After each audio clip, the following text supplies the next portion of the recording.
మనం ఇక్కడికొచ్చి కూర్చున్నప్పటినుంచి మీరు మీ చావుకి అరగంట దగ్గరయ్యారు. మీరు వెళ్ళి ఒక ధర్మశాలలోనో లేదా హాస్పిటల్ వార్డులోనో మనుషులు చనిపోయే చోట వాలంటీరింగ్ చేయాలి. వాళ్ళు చనిపోయే ఆ ఆఖరి క్షణంలో వాళ్ళు దిగ్భ్రాంతితో చూస్తూ ఉంటారు.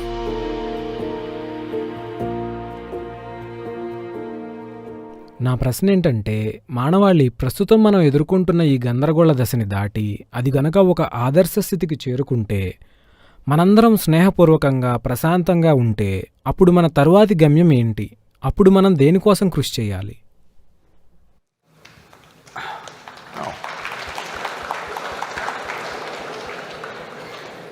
మీకు వీళ్లకు ఏమైనా ఒప్పందం ఉందా?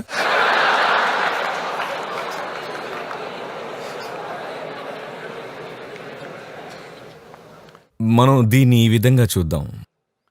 ఎందుకంటే వీళ్ళందరూ ఏం కోరుకుంటున్నారో తెలుసుకోవడం అనేది కుదరదు. కాబట్టి మిమ్మల్ని మీరు పరిశీలించుకోండి.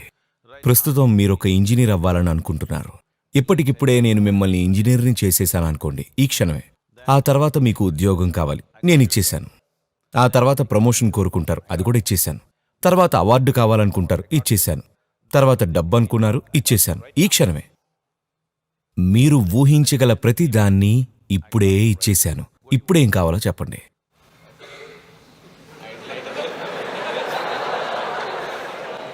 మీకోసం నేను చేయగలను.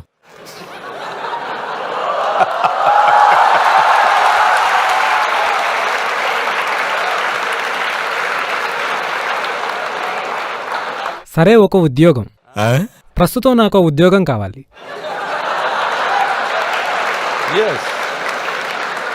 ఇప్పుడు మనం ఆఖరికి ఏమవుతుందో చూస్తున్నాం కదా. మీరు కోరుకున్నవన్నీ ఇప్పుడే మీకు దొరికేశాయి. ఇప్పుడే మీరు ఊహించగలిగినవి, ఊహించలేనివి అన్నీ మీకు ఇప్పుడే ఇచ్చేశాం. ఇప్పుడు మీకేం కావాలి? అప్పుడేం చేయాలో నాకు తెలీదు. ఒకసారి ఆలోచించండి.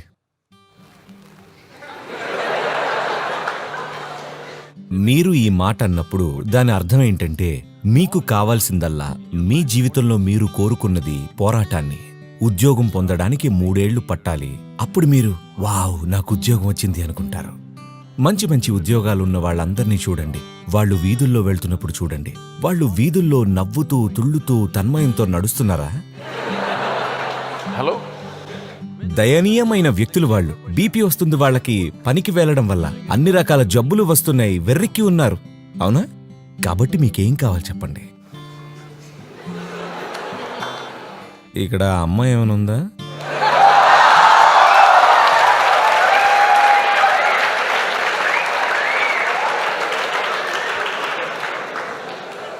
మరేం కావాలో చెప్పండి. అది నాకు తెలీదు. ఇది మంచి విషయం. నాకు తెలియదు. ఇది నాకు నచ్చే విషయం. ఎందుకంటే మీకు నిజంగానే ఏమీ తెలీదు. అందరూ జీవితంలోని ప్రతి దశలో వాళ్ళని వాళ్ళు మోసం చేసుకుంటూ ఉంటారు.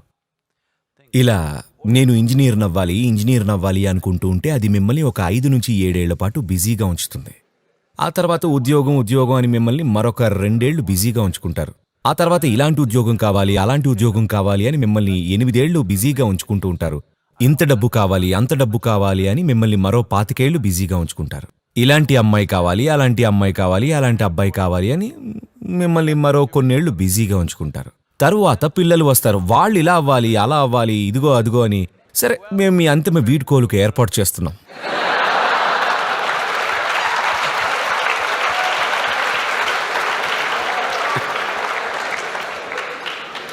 మీరు అర్థం చేసుకోవాల్సింది ఇది ఒక్కటే.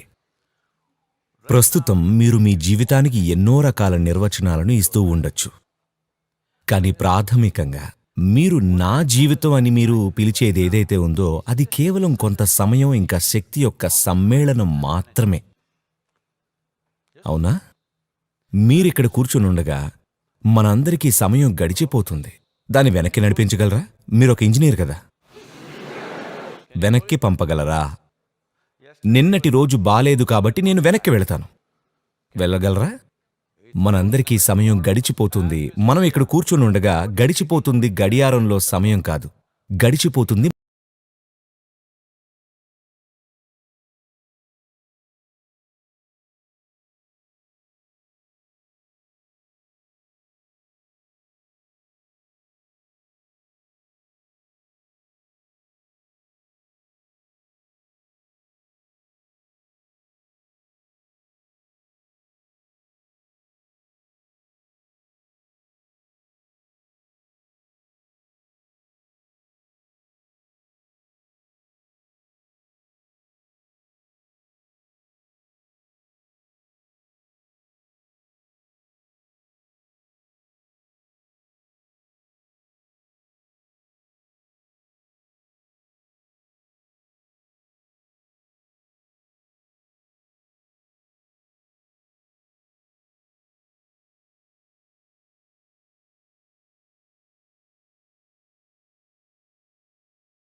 10 ఏళ్లలో అవుతుందనుకుంటే అదే మీరు మరొక స్థాయిలో పనిచేస్తే అదే పనిని మీరు ఒకే సంవత్సరంలో చేయగలుగుతారు. ఉదాహరణకు 2 వ్యక్తులు గనక 100 ఏళ్లు జీవిస్తే వాళ్ల ప్రభావం ఇంకా వారి అనుభవపు గాఢతల ప్రకారం చూస్తే ఒక వ్యక్తి 1000 ఏళ్ల జీవితం గడపగలిగితే మరొక వ్యక్తి మాత్రం దుఃఖంతో 100 ఏళ్ల జీవితం గడుపుతాడు. కాబట్టి మీరు చేయగలిగింది ఇదే. మీరు ఇప్పుడు ఏదో ఇంజనీరు అది ఇది అనుకోవచ్చు. ఇవన్నీ మీ గురించి మీరు కల్పించుకునే పరిమితమైన నిర్వచనాలు. కానీ ప్రాథమికంగా చూస్తే మాత్రం జీవితం అనేది కేవలం కాలం ఇంకా శక్తి మాత్రమే. మీరు దాంతో ఏం చేస్తున్నారనేదే ప్రశ్న. మీరు దాంతో ఏదైనా చేయాలనుకుంటున్నారా? మీరు దాంతో ఏదో ఒకటి చేయాలనే బలవంతం ఏమీ లేదు. నేను చెప్పిన దాంట్లో ఉద్దేశం ఒక సాంఘిక దృక్కోణంలో కాదు. మీరు ఈ సమాజంలో ఏమవ్వాలి అది కాదు నేను మాట్లాడేది. ప్రాథమికంగా జీవపరంగా చూస్తే మీరిక్కడికొచ్చింది ఎందుకంటే ఈ జీవితాన్ని అనుభవించడం కోసం. ఎంత లోతుగా అన్నదే ప్రశ్న. ప్రస్తుతం మనుషులు జీవితాన్ని అనుభవించాలనుకున్నప్పుడు వాళ్ళు దేనితో ప్రయోగాలు చేస్తున్నారు? వాళ్ళు దీనితో కాదు, దీనితో. నాకు తెలుసు మీ గురించి.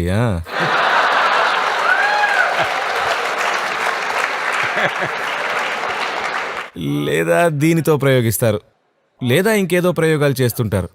వాళ్ల ప్రయోగాలు దేని గురించంటే మనకున్న సామర్థ్యాలను ఎలా తగ్గించాలి. మీకు తెలుసా, అమెరికాలోని కొన్ని రాష్ట్రాల్లో గంజాయిని చట్టబద్ధం చేశారు. అందువల్ల నేను కొన్ని కాలేజీలకు లేదా యూనివర్సిటీలకు వెళ్ళినప్పుడు అక్కడి యువత నాతో, సద్గురు మీలాంటి వాళ్లు మా కోసం గంజాయిని చట్టబద్ధం చేయాలంటున్నారు. నేనన్నాను, ఏం పర్వాలేదు, మనం గంజాయిని చట్టబద్ధం చేసేద్దాం, కొకైన్ను చట్టబద్ధం చేసేద్దాం, మెత్తును కూడా చట్టబద్ధం చేసేద్దాం, సమస్య ఉంది? ఏమీ లేదు. ఒకే ఒక విషయం ఏంటంటే మీరది చట్టబద్ధం కావాలని ఎందుకు అనుకుంటున్నారంటే అప్పుడు మీరు పొగ తాగి కాలేజీకి రావచ్చు, అంతే కదా? సరే పర్వాలేదనుకుందాం. కానీ ఉదాహరణకి మీరొక విమాన ప్రయాణం చేయాల్సి ఉంది. ఆ పైలట్ డ్రగ్స్ పుచ్చుకొని వచ్చాడు. మీరు వెళ్ళాలనుకుంటున్నారా?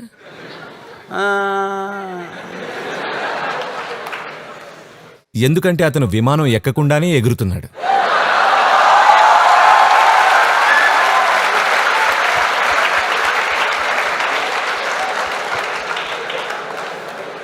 సరే, మీకింకా విషయం అర్థం కావట్లేదు. మీకొక పెద్ద సర్జరీ అవసరమైనప్పుడు సర్జన్ ఈ పొగ పీల్చి వస్తే సర్జరీ చేయించుకుంటారా? అమ్మో లేదంటారు. అంటే మీకిది స్పష్టంగా అర్థమైంది, ఇవి మనిషి సామర్థ్యాలను తగ్గిస్తాయి అని. మీరందరూ దయచేసి దీన్ని గమనించాలి. మీ జీవితాన్ని మెరుగుపరుచుకోవడానికి మీ సామర్థ్యాలను తగ్గించుకోవడం అనేది ఒక మార్గం అని మీరు నమ్ముతున్నారా? మీరు ఈ జీవితాన్ని మెరుగుపరుచుకోవాలనుకుంటే మీరు మీ సామర్థ్యాలను ఇంకా ఇంకా పెంపొందించుకోవాలి. మీ జీవితాన్ని మెరుగుపరుచుకోవడానికి ఏకైక మార్గం అదొక్కటే.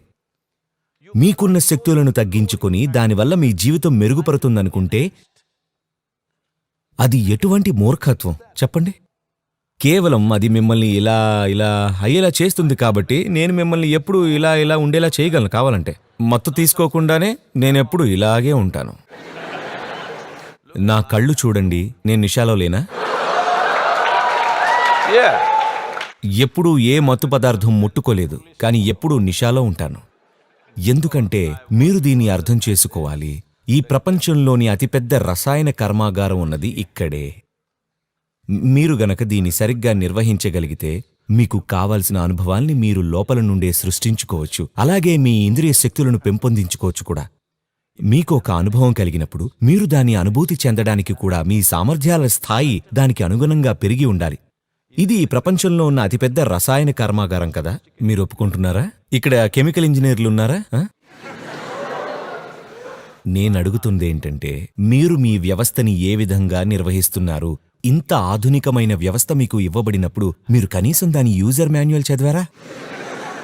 లేదు. గుడ్డిగా పనిచేస్తూ ఏవో పదార్థాలు లోపలికెక్కిచ్చేస్తే అది మెరుగైపోతుంది అనుకుంటున్నారా? లేదు. నన్ను నమ్మండి, మీరు ఈ జీవితాన్ని మెరుగుపరుచుకోవడానికి ఉన్న ఒకే ఒక్క మార్గం ఏంటంటే మీ శక్తులను తారాస్థాయికి తీసుకువెళ్లడమే. మీరు చూసే విధానం, మీరు వినే పద్ధతి, వాసన చూసే పద్ధతి, రుచి చూసే పద్ధతి, స్పృశించే పద్ధతి, ఇవి మెరుగుపడితే మీ జీవితం అనేక విధాలుగా మెరుగుపడ్డట్టే. దానికి ఇంకా చాలా ఉన్నాయి, కానీ నేను మీ అనుభవంలో ఉన్న వాటి గురించి చెప్తున్నాను. ఉదాహరణకి మీ చూపు మీ పక్కన కూర్చున్న వారికంటే 2 రెట్లు మెరుగ్గా ఉందనుకోండి, మీ జీవితం కాస్త మెరుగైనట్టేనా? ఇతరుల కన్నా మీకు రుచి కాస్త ఎక్కువ తెలిస్తే మీ జీవితం కాస్త మెరుగైనట్టేనా? మీ స్పర్శ కాస్త మెరుగ్గా ఉంటే మీ జీవితం మెరుగైనట్టేనా? మీ వినికిడి కాస్త మెరుగ్గా ఉంటే జీవితం మెరుగైనట్టేనా? ఈ స్థాయిలో మీకది అర్థమవుతుంది. కానీ మానవ సామర్థ్యాలకి ఇంకా ఎన్నో పార్శ్వాలు ఉన్నాయి. వాటిని కూడా మెరుగుపరుచుకుంటే మీరిక్కడ ఇలా కూర్చుంటే చాలు, మీరు తన్మయులైపోతారు ఊరికే ఇక్కడ కూర్చోవడం ద్వారా. మీకు ఏ పదార్థం ముట్టుకోవాలనిపించదు, ఎందుకంటే ఇక్కడ కూర్చోవడమే మీ జీవితంలో మీకు అతిపెద్ద అనుభవంగా మారుతుంది. కాబట్టి ఇక ఆఖరికి ఏంటి అనే విషయానికొస్తే, ఒకవేళ మీకు అన్నీ ఉంటే అప్పుడు ఏం కోరుకుంటారు? మీకు అన్నీ ఉంటే, మీరు కలల్లో చూసేటటువన్నీ ఉంటే, అన్నీ ఇక్కడే మీకు లభ్యమైతే అప్పుడేం కోరుకుంటారు చెప్పండి? మీరు ఆలోచించాలి, అవునా కాదా? నేను మీకు ఏ సమాధానం ఇవ్వను. మీరు మీ జీవితంలో ఆ మాత్రం ఆలోచన కూడా చేయలేకపోతే ఎలా? దాని అర్థం ఏంటంటే మీకసలు ఏమాత్రం ముందు చూపు లేదు అని. ఏమండే, గౌతమ బుద్ధుడికి ఇది జరిగింది. మీరు ఆయన గురించి చదివారా? బుద్ధుడు గురించి ఒక జ్యోతిష్యుడు చేసిన భవిష్యవాణి వల్ల ఆయన తండ్రికి అతను ఒక యోగి అయినా అవుతాడు, లేక ఒక గొప్ప చక్రవర్తి అయినా అవుతాడని తెలిసింది. కొడుకు గొప్ప చక్రవర్తి అవ్వాలి అనేది తండ్రి కోరిక. అందువల్ల ఆయన ఆ పిల్లాన్ని ప్రత్యేక భవనంలో ఉంచి జాగ్రత్తగా పెంచాడు. మీరు ఊహించగల సమస్త సుఖాలను, సౌఖ్యాలను అన్నిటినీ అందులో అమర్చాడు. అందమైన పిల్లతో పెళ్లి చేశాడు. అన్ని చక్కగా ఏర్పాటు చేశాడు. అతనికి దుఃఖం అనేదే కనిపించకుండా చేశాడు. కాని ఒకరోజు అతను ఊరికే అలా బయటకు వెళ్ళాడు. ఒక ముసలివాణ్ణి చూసి ఇలా అడిగాడు, ఏంటిది, ఇతను ఎందుకలా ఉన్నాడు అని అడిగాడు. మీకు తెలుసా, అతని రథసారథి లేదా అతని రథం నడిపించే వ్యక్తి అన్నాడు, ఏమండి, అందరూ ఎప్పటికైనా ముసలివాళ్ళం అవ్వాల్సిందే కదా అన్నాడు. గౌతముడు, ఏంటి నేను కూడానా అన్నాడు. ఒక యువరాజును నేను కూడా అవుతానా అన్నాడు. దానికి సారథి, అవును, ప్రతి ఒక్కరూ అలా అవుతారు అన్నాడు. అది అతన్ని కదిలించింది. ఆ తర్వాత గౌతముడు ఏదో ఒక రకమైన రుగ్మతతో బాధపడుతున్న ఒక రోగిని చూశాడు. మళ్ళీ అడిగాడు అతను ఎందుకలా ఉన్నాడు అని. దానికి సారథి, అలా చాలామందికి జరుగుతుంది.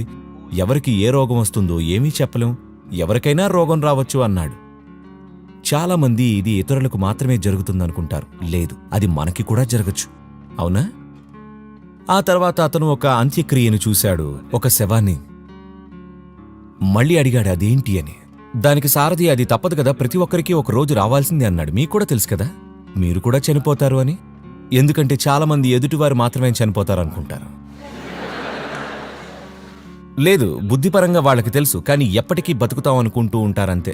లేదు, మరణం ఉంటుందన్న ఎరుక మీకు ఉండాలి. చనిపోతారు అంటే దాని అర్థం ఏంటంటే మీకు పరిమితమైన సమయం ఇంకా శక్తి ఉన్నాయని అర్థం. మీకు నిరంతరం ఈ ఎరుక ఉంటే మీకున్న సమయాన్ని, శక్తిని మీరు ఎలా నిర్వహించుకుంటారు మీరే నిర్ణయించుకోండి. మీకు గనుక ఆ ఎరుక ఉంటే, మీరు గనుక నేనొక సూపర్ హ్యూమన్ని, నాకు చావు లేదు, ఇతరులు మాత్రమే మరణిస్తారని అనుకుంటున్నట్టయితే మీకు ఆల్ ది బెస్ట్. అది వస్తుంది. మీరది మరణశయ్య మీద తెలుసుకొని నిట్టూరుస్తూ పోవచ్చు. చూడండి, చాలామంది నేను ఇలాంటి మాటలు ఎందుకు చెప్తున్నానా అని అనుకుంటారు. కానీ మీరు వెళ్ళి ఒక ధర్మశాలలోనో లేదా హాస్పిటల్ వార్డులోనో మనుషులు చనిపోయే చోట వాలంటీరింగ్ చెయ్యాలి. మీరది చూడాలి. ఇది చాలా ముఖ్యం, చాలా చాలా చాలా ముఖ్యం. అప్పుడే మీరు జీవితం పట్ల సున్నితత్వాన్ని పెంచుకుంటారు. అప్పుడు జీవితం చాలా విలువైనదవుతుంది, ఎందుకంటే అది చాలా పరిమిత కాలం అని మీకు తెలుసు. మీరు దీన్ని గమనిస్తే, దురదృష్టవశాత్తు ప్రస్తుతం ప్రపంచంలో 80% మందికి పైగా మనుషులు వారి ఆఖరి క్షణాల్లో వాళ్ళు చనిపోయేటప్పుడు వాళ్ళకి నొప్పి ఉండదు, భయం ఉండదు, ఇంకేదీ ఉండదు. వాళ్ళు దిగ్భ్రాంతిలో ఉంటారు. ఒక దిగ్భ్రాంతితో ఉన్న చూపు కనిపిస్తుంది వాళ్లలో. ఎందుకంటే జీవితకాలమంతా వాళ్ళు కేవలం వాళ్ల ఆలోచనలతో ఇంకా భావోద్వేగాలతోనే గడిపేశారు, ఏనాడు జీవించలేదు. ఇది చాలా ముఖ్యం, మీరు అర్థం చేసుకోవాలి. మీ బుర్రలో ఒక మానసిక వాస్తవికత ఉంది, ఇంకా ఉనికిపరమైన వాస్తవికత ఉంది, అదే జీవితం. చాలా మంది తమ మానసిక వ్యవస్థికతని ఉనికిపరమైన వ్యవస్థికతగా అపార్థం చేసుకుంటారు. మీ ఆలోచన ఇంకా మనోభావం ఈ విశ్వం కన్నా పెద్దదైపోయాయి ఇప్పుడు, అవునా కాదా? హలో, మీరు ఆలోచించేది ఏ చెత్తనైతే మీరు ఆలోచించి భావిస్తున్నారో అది మీకు విశ్వానికన్నా ముఖ్యమైపోతుందా లేదా? దీని అర్థం ఏంటంటే మీరు మీ సృష్టిని అసలైన విశ్వం కంటే పెద్దదిగా చేస్తున్నారు. అలా చేస్తే మీరు బాధపడాల్సిందే. మీరు బాధపడకపోతే నేను నిరాశకు లోనవుతాను. అవును, నిజంగా. ఎందుకంటే మీ అజ్ఞానం మీకు బాధని కలిగించకపోతే ఇంకెందుకు? ఇంక నా వల్ల ఉపయోగం ఏముంది? ఎప్పుడు ఆ ఉచ్చు నుండి బయటపడడానికి చాలా కృషి చేయాలి. అజ్ఞానం అనే ఉచ్చు నుండి బయటపడడానికి ఒక వ్యక్తి చేసే కృషి వల్ల ఉపయోగం ఏముంది? ప్రజలు వాళ్ళ అజ్ఞానంలో హాయిగా జీవించగలిగినప్పుడు ఇక ఏముంది? ఆలోచించండి. జ్ఞానం వల్ల ఉపయోగం ఏముంది? ఆత్మజ్ఞానం వల్ల ఉపయోగం ఏముంది? జ్ఞానోదయం వల్ల ఉపయోగం ఏముంది? అవగాహన వల్ల ఉపయోగం ఏముంది? మనుషులు వాళ్ళ అజ్ఞానంలో పరమానందంగా ఉండగలిగినప్పుడు ఇక విషయం ఏముంది చెప్పండి? మీరు అజ్ఞానంలో ఉన్నప్పుడు మీరు బాధపడాల్సిందే. అంతేకాదు, మీరు ఈ విషయం తెలుసుకోవాలి. ఈ భూమి మీద ప్రస్తుతం ఉన్న అతిపెద్ద చెడు దుష్టత్వం కాదు, అది అజ్ఞానం.